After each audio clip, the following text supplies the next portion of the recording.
We're so pleased to start off this morning with a message from Commissioner Jason Glass. Dr. Glass returned to his home state of Kentucky last September and began leading the Kentucky Department of Education, a brave soul to take a job like that at a time like this. He has made equity one of his priorities. Dr. Glass, Commissioner Glass, thank you so much for being with us today. Thanks, Jane, and good morning. Welcome, everybody, to this event. It's an incredible delight to be with you on what's turning out to be a beautiful, sunny, almost spring Kentucky day, which is a welcome change after all the ice and snow that we've had over the last few days. So things are melting, and I think it's a metaphor for what's ahead for us in education and what we hope to have happen with our kids. COVID has been so disruptive to all of our educators and schools and to our kids and communities. It's just turned over all of our lives in so many unwelcome ways.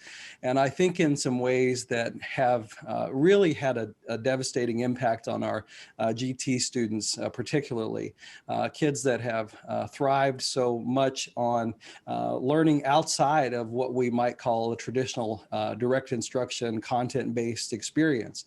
Where kids that really demand that we think about engagement and collaboration, creativity, complex problem solving, that we engage higher order thinking with these students to keep them engaged and to keep learning meaningful and authentic and relevant to them. COVID removed a lot of those opportunities. If you think about how kids had to shift to remote learning environments, either this past spring into the fall and even in some districts right now, that removed so many of those opportunities for genuine, meaningful, authentic engagement with students. It reduces what we're able to do. Technology, I think, has been a mixed blessing. We've really grateful to have all the devices and ways to connect like we are right now that we wouldn't have otherwise. So we've seen the capability of what technology can do to transform education, but I think we've also seen clearly its limitations and what it can't do, and it can't replace the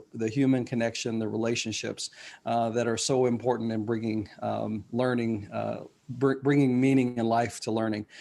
So that's been a disruption that you've had to deal with, that our kids have had to deal with and continue to have to work through. And even in our in-person settings, the things that we've had to do to create safe in-person learning environments have made those engaging opportunities or authentic learning experiences also more difficult, where kids are wearing masks, they're not allowed to collaborate with each other closely or work in teams the way that we did, or they're facing in the same direction, or they even have physical plexiglass barriers between them. All those things are impediments to the kinds of learning, the kinds of deep, engaging, meaningful learning that we know GT students and really all students thrive on, and that we want to see more of in our educational experiences. So I want to begin by saying thank you for the work that you've done to keep learning going in spite of all of those struggles and obstacles and how challenging that has been, and to try and make learning as engaging and connected as you possibly can. Our kids are 7 and 8 years old, and we live in Fayette County, and they just started back in-person learning for our second grader this week. It was supposed to be last week, but we had the huge ice storm. He was really upset. He was volunteering to go down and shovel out the school to get this going, so he was ready. But he got to get started this week. We're hopeful that our daughter will have that opportunity soon. But you know, my son came home from school yesterday and talked about how different it was from what he expected, having to have the plexiglass barriers between the other students and wear the mask all day. And it was a different experience than what he expected and what he was used to. So all of our kids, I think, thrive and look forward to that time when learning is going to be more engaging and students can be more connected to each other in the way that they hope they can be. I think the good news is like this sunny, thawing, almost spring day that we're having today. There's light at the end of the tunnel. There's hope on the horizon that life is going to change for the better. I don't think any of us would have thought a year ago that we'd be here right now, still managing COVID and having to do the things that we're doing right now. Maybe deep down intellectually we could imagine that, but I don't think emotionally we could handle that a year ago, that this is going to be our reality for all this time. We just weren't ready for that, but here we are. But we see vaccinations going in our educators' arms, making them a much safer environment for them to go back to and support in-person learning. We see those vaccination rates rising around the country, protecting our communities and our older people and eventually everyone from the impacts of this virus, and that's exciting. We see the positivity rates around Kentucky and around the country and around the world drop. So we are nearing the end of this period, and when we can be together, when we can reach out and shake each other's hands and hug each other and have face-to-face conversations, those things that we really have missed out on and want to get back to. So there's hope is on the horizon. Hope is right here, but we've got to be careful a little while longer. Just because our staff is immunized doesn't mean that our students and our staff can't still acquire and transmit this virus. And so we have to continue to keep our vigilance up, to follow that Healthy at Schools guidance document, which has been really effective at making our schools safe places for in-person learning if those procedures are followed. We've got to continue that a little longer. And I think part of that is managing the expectations of our communities and our students and our parents that think just because the staff is immunized now, everything can go back to quote unquote normal. We're not there yet. Things are going to become a lot better and a lot safer, but we need to be careful, and we need to also give some thought to how we can be better than normal on the other side of this. I'm excited about the infusion of federal dollars and appreciate our congressional representatives that have put forth the largest infusion of federal dollars into education ever with the new CRRSA funds. There is a possibility of another aid package on the way, but we've really stressed at the Kentucky Department of Education that our districts use that to create meaningful, engaging learning experiences for students. There's a lot of things that districts can use that money on, but we've really prioritized do something, create learning experiences for your students, help your kids fall in love with school, fall in love with learning again. Things like extended day, extended year, summer programs, curricular experiences that move us beyond pure content acquisition. There's a great deal of focus on quote unquote learning loss and what students have missed out on. Yes, students have missed out on acquiring content, but they've missed out on a heck of a lot more. And so I think it's just so important that we are thoughtful about creating experiences for our kids that draw them back into school, draw them back into learning, and make school and education something that they really are excited about and want to get back to. So I hope that's how those funds are used, and we're certainly doing everything we can to support the use of that significant investment of federal dollars in that way. Just a couple of other points that I'd like to raise before I hand things back over to Jane and also introduce Tracy Inman. We got news yesterday around testing across the country. I think everyone had been waiting to see what the Biden administration and the incoming Secretary of Education would do in terms of any flexibility when it comes to testing for this upcoming school year. Secretary DeVos had told school districts in September, or told states in September, to prepare for testing. We began that effort at the Kentucky Department of Education, so we are prepared to administer an assessment. We got the word yesterday from an interim Undersecretary of Education. Secretary Cardona hasn't been confirmed yet, but the word that we got from the Biden administration was that testing will continue this spring.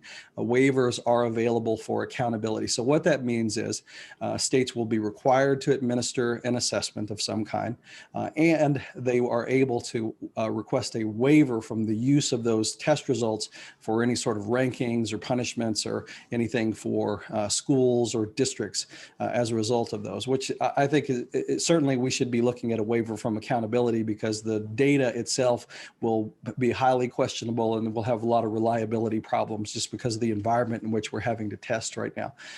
So I'm disappointed at that outcome.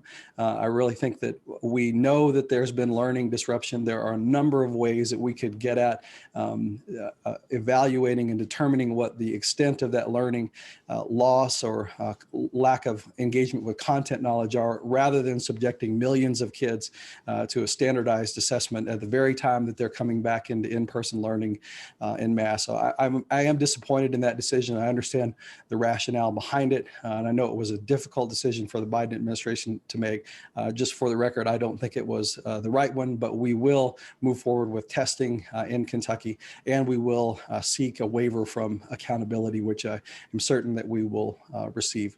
We will look at how we can make that testing as parsimonious as we can, how we can make it as slim as we can. So we have already worked on trying to reduce the time that students are spending taking the assessment. We're working on turning those results back to districts as quickly as we can. We know that there's a huge lag in these large-scale state assessments, so they're not very useful for instructional purposes because you have to wait 60, 90 days before you get results back. But we'll work on seeing how quickly we can turn around results. And we've widened the assessment windows to give our districts as much flexibility as they can for when students take the assessment. So that's where things are looking on the assessment front, and we will get through this as well. The last substantive point I want to make is one around equity. My state board of education, I think, passed a bold resolution relating to racial equity and equity for all students, and really challenged us at the Kentucky Department of Education, challenged me as commissioner, and challenged everyone involved in the education system in our state to consider matters of equity when it comes to our systems of identification of students, for serving students, and how we can be better. And I think that question should also fall on our GT community as well. We know that students from historically underserved backgrounds, low-income backgrounds, racially diverse backgrounds are underrepresented in an identification for gifted and talented services, primarily because we've over-relied on standardized measures, which we know are correlated with all sorts of demographic and socioeconomic factors. And so if we use that as a gatekeeper for who is gifted and who is talented, then we will end up with a more white and affluent population. So I think that's a challenge that we have before us from an equity standpoint in GT, to think about how we can undo that. Certainly none of us would state that we believe that our Black and brown kids are any less gifted and talented than our white and Asian kids. But that is the result that our system is producing right now. So that's a challenge and something that I think we have to work on and think about going forward. I want to turn things over to Tracy Inman. Tracy and I have an unusual connection. I went to school many years ago with her husband. I was younger than he was, but Tracy's husband's dad was actually my dentist, and he was the chair of the Meade County Board of Education for 47 years. So I know that Tracy is a deep believer in public education, and certainly married into a family with a deep commitment to public education. Thanks so much for the chance to be with you this morning and say a few words. Tracy, I'll turn things over to you now. Thank you so much, Commissioner Glass.